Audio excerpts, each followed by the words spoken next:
మీరు అతిథులు కారు. మీరు చేసింది అత్యంత హేయమైనటువంటి క్రైమ్. ఫోన్ ట్యాపింగ్ అనేది అత్యంత ఘోరమైనటువంటి నేరం. స్వాతంత్రానికి పూర్వం ఉన్నటువంటి చట్టం ప్రకారం చూసినా, ప్రజాస్వామ్యంగా మన రాజ్యాంగం ఏర్పరచుకున్నటువంటి ఏర్పాటు చట్టం ప్రకారం చూసినా, టెలిగ్రాఫ్ యాక్ట్ ఏం చెప్తా ఉందంటే, ఫోన్ ట్యాపింగ్ విపత్కరమైన పరిస్థితుల్లో టెర్రరిస్టుల మీద కానీ ఉగ్రవాదం మీద కానీ దేశ భద్రతకు విఘాతం కలిగించే వ్యక్తులమైన కానీ తప్ప ఇంకెవ్వరి మీద చేయడానికి లేదు. మీరు మీ హయాంలో యథేచ్ఛగా ఫోన్ ట్యాపింగ్ పాల్పడినారు. ఇలా దాన్ని అధికారుల మీద నెట్టేసే ప్రయత్నం చేస్తూ ఉన్నారు. ఇది తెలంగాణ ప్రజలు ఒప్పరు కాక ఒప్పరు. మీ ప్రమేయం లేనిది, మీ ఆజ్ఞ, మీ ఆదేశం లేనిది ఆనాడు ఫోన్ ట్యాపింగ్ జరగలేదు. జరిగింది ఎవరి మీద? సరే, రాజకీయాల్లో ఉన్న మేము ప్రతిపక్షంలో ఉన్నాం, రేవంత్ రెడ్డి గారి మీద, మా మీద, మా సీనియర్ నాయకుల మీద చేసినారంటే మీ అవసరాల కొరకు చేసినారు. కానీ అన్యం పుణ్యం తెలియని పారిశ్రామికవేత్తలు వారి ఫోన్ ట్యాపింగ్ ద్వారా వారి లొసుగులు తెలుసుకొని వారిని బ్లాక్మెయిల్ చేసే పరిస్థితి. ఇది బీఆర్ఎస్ పార్టీ కాదు, ఇది భారతీయ రాష్ట్ర సమితి కాదు, బ్లాక్మెయిల్ రాష్ట్ర సమితి. ఇది యథేచ్ఛగా 10 ఏళ్ళు వీరు బ్లాక్మెయిల్కి గురికైనటువంటి వర్గము లేదు. పారిశ్రామికవేత్తల్ని బ్లాక్మెయిల్ చేశారు, బడా బడా కాంట్రాక్టర్లను బ్లాక్మెయిల్ చేశారు, ఆఖరికి సినీ తారుల యొక్క ప్రైవేట్ జీవితాలు కూడా తొంగి చూసినారు. మీరు చేసిన కార్యక్రమం ఎంత ఘోరమైనదంటే, ఒక భార్యాభర్తలు సంసారం చేసుకున్నటువంటి ఆ సంసారం కూడా తొంగి చూసినటువంటి నీచమైన ప్రక్రియ ఫోన్ ట్యాపింగ్ ప్రక్రియ జరిగింది. ఇవాళ మేము నీతిమంతులము, స్వాతి ముత్యాలము, నాకు అసలు ఏం తెలియదు, నా వయసు 65 ఏళ్ళు కాబట్టి నేను దీనికి అతిథుని అనే మాట చెప్తే తెలంగాణ ప్రజలు ఎలా ఓర్చుకున్నారు? మీరు చేసినటువంటి నేరము చిన్నది కాదు. సినీ తారల ఫోన్లు ట్యాపింగ్ చేసి వారి వ్యక్తిగత జీవితాల, వ్యక్తిగత రహస్యాలు తెలుసుకొని బ్లాక్మెయిల్ చేశారు. పారిశ్రామికవేత్తల యొక్క ఫోన్లు ట్యాప్ చేసి లొసుగులు తెలుసుకొని వసూళ్లకు పాల్పడినారు. ప్రతిపక్ష నాయకులే కాదు, వారి పార్టీలో ఉన్నటువంటి ఎమ్మెల్యేలు కూడా వారి కదలికలని ఎప్పటికప్పుడు నిఘా పెట్టినారు. ఇవాళ మీరు నాకు 65 ఏళ్ళు వయసు, నన్ను గౌరవించట్లేదు అంటే నేను ఒకసారి గుర్తు చేయదలుచుకున్నా, తెలంగాణ రాష్ట్రానికి అన్ని రకాలుగా సేవలు అందించినటువంటి గద్దర్ గారు నీ గేట్ల మీద 7 గంటలు పడిగాల్పు కాసి ఎండలో కూర్చున్నటువంటి పరిస్థితి తెలంగాణ ప్రజలు మర్చిపోలే. వారికి కూడా ఇప్పుడు 65 ఏళ్ళ పైన ఉన్నాడు. అప్పుడు గుర్తురాని యొక్క ఆత్మాభిమానం ఇవాళ మీకు గుర్తొస్తూ ఉంది.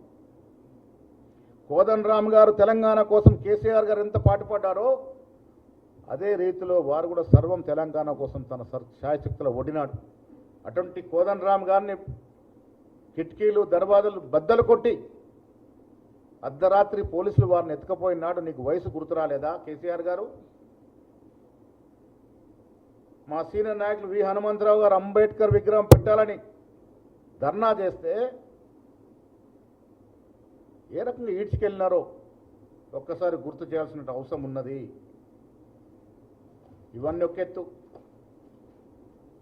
మీరు ఇవాళ 10 ఏళ్లలో ఏదో ఘనకార్యము చేసుకున్నాము,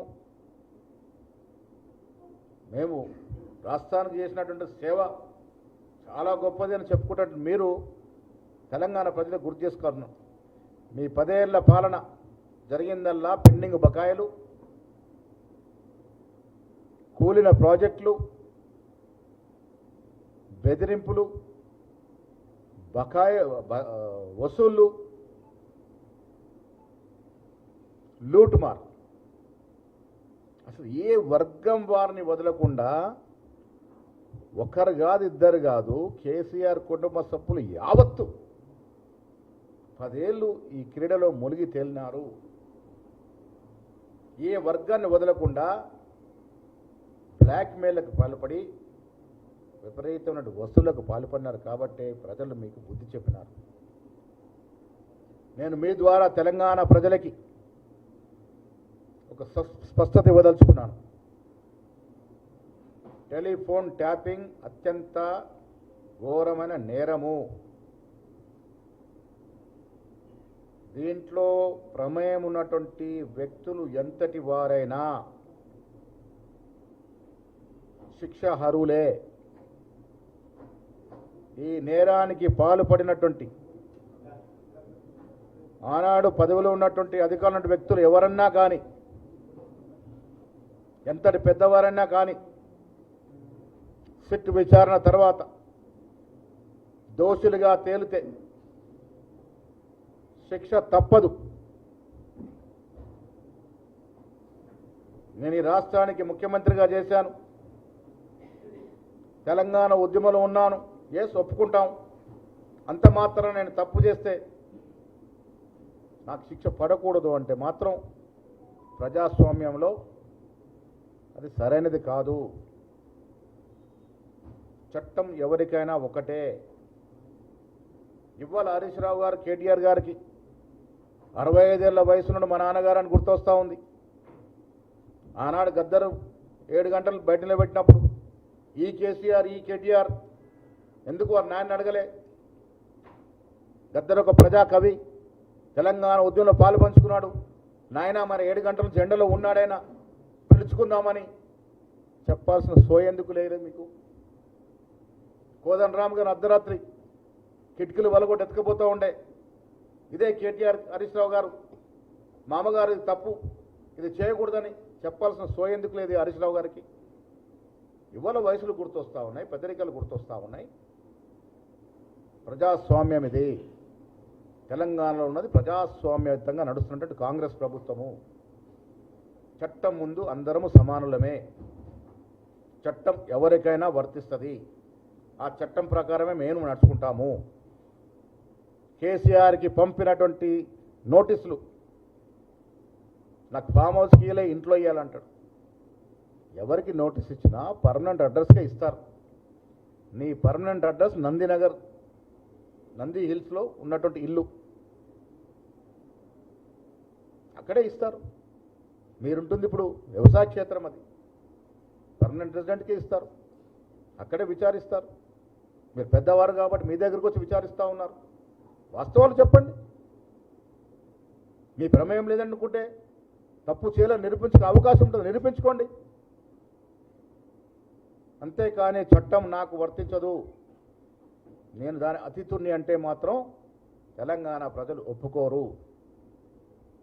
ఇలా కేసీఆర్ కేటీఆర్ బయటకు వచ్చి గ్రామాలు కదలాలని పిలుపు, ఎవరు కదులుతారండి? ఇదే గ్రామాల్లో ప్రజలు కదా మిమ్మల్ని ఇంటికి పంపించినారు. మీ అవినీతి భరించలేక, మీ దబాయింపులు భరించలేక, మీ దోపిడిని భరించలేక 2003 ఎన్నికల్లో మిమ్మల్ని ఇంటికి పంపించినారు. ఇవాళ రండి, ధర్నాలు చేయండి, ఉద్యమాలు. ఇదొక బెదిరింపు. అంటే చట్టం తన పని తాను చేసుకుంటూ పోతే కూడా మీకు ఇబ్బంది అయ్యి ఈ రకం కూడా బెదిరించేటువంటి పరిస్థితులు కలగజేస్తూ ఉన్నారు. ఇలాంటి బెదిరింపులకి, ఇలాంటి ఒత్తిళ్లు చేసి మేమేదో చట్టం నుంచి తప్పించుకుంటామంటే కాంగ్రెస్ ప్రభుత్వం దీని ససేమరా ఒప్పుకోదు. ఇవాళ మీరు ఆత్మహత్య నుంచి కాలువిరినప్పుడు డిశ్చార్జ్ ఏ ఇంటికి వచ్చినావో ఆ ఇంట్లోనే విచారణ. హాజరవ్వండి, వాస్తవాలు చెప్పండి.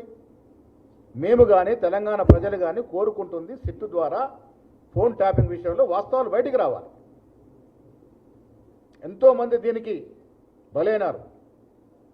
రాజకీయ నాయకులే కాకుండా పారిశ్రామికవేత్తలు, సినీ తారలు, కొంతమంది ఇండివిజువల్స్ కూడా బలైన సందర్భం. కాబట్టి దీంట్లో బయటికి రావాలి, వాస్తవాలు బయటికి రావాలి.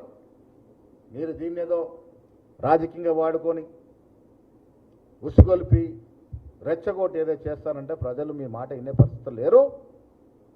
కేసీఆర్ అయినా కేటీఆర్ అయినా హరీష్ రావు అయినా ఇంకే సామాన్యుడైనా చట్టం ముందు సమానమే.